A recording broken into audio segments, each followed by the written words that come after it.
He said it loud enough for the whole table to hear. Don't mind her, she's just army trash. My father. At my wedding. The words hung heavy, riding on the sound of clinking glasses and forced laughter. I didn't flinch. I didn't blink. I simply lowered my champagne flute and waited.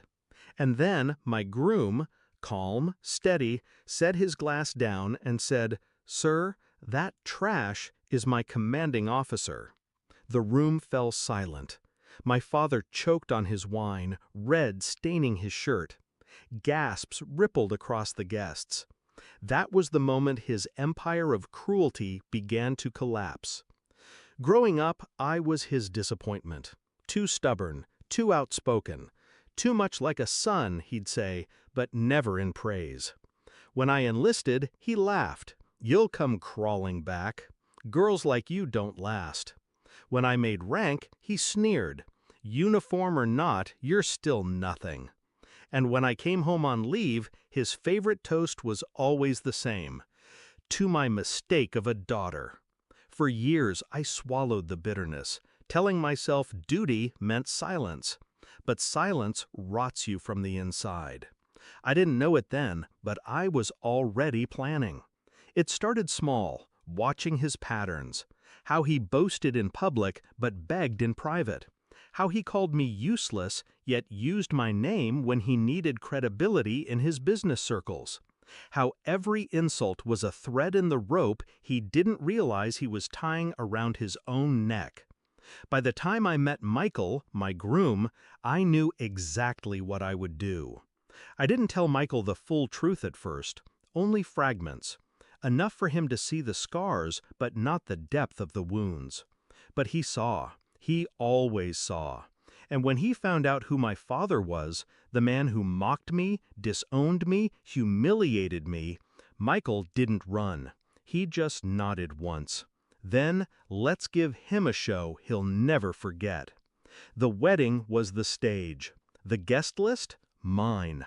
The seating arrangements? Mine. Every detail orchestrated so that my father would believe he was still in control. He thought it was his event to flaunt his wealth, his chance to display the power of his name. He had no idea it was my battlefield. The ceremony passed without incident. The vows, the rings, the kiss. He smiled through it all, pretending to bless what he'd always cursed. But the reception? That was when he couldn't resist. Wine in his hand, pride in his voice, he leaned over to a table of investors and said it again. The words that had haunted me since childhood. "She's army trash." I felt every eye turn toward me, and I let them, because the trap was already set. Michael's response wasn't rehearsed. It didn't need to be. He just spoke the truth. "Sir, that trash is my commanding officer." The shock hit him first, then the guests. The investors he wanted to impress suddenly looked at me differently, not as the failure he painted, but as the leader who commanded respect, the woman he could never control. His laughter died in his throat. His power died in that room. I didn't stop there.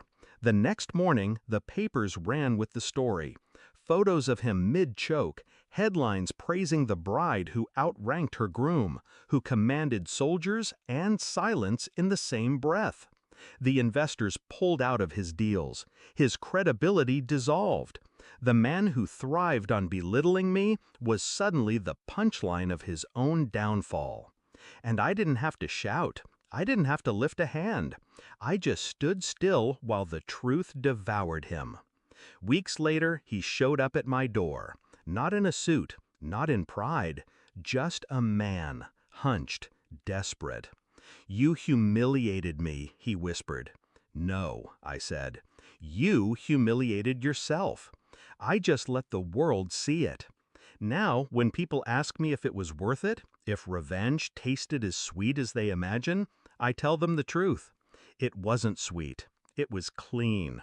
It was the silence after years of shouting, the calm after the storm he created in me. He called me trash. But on my wedding day, in front of everyone he sought to impress, he learned what I really was: unbreakable, unreachable, untouchable, and he'll never forget it.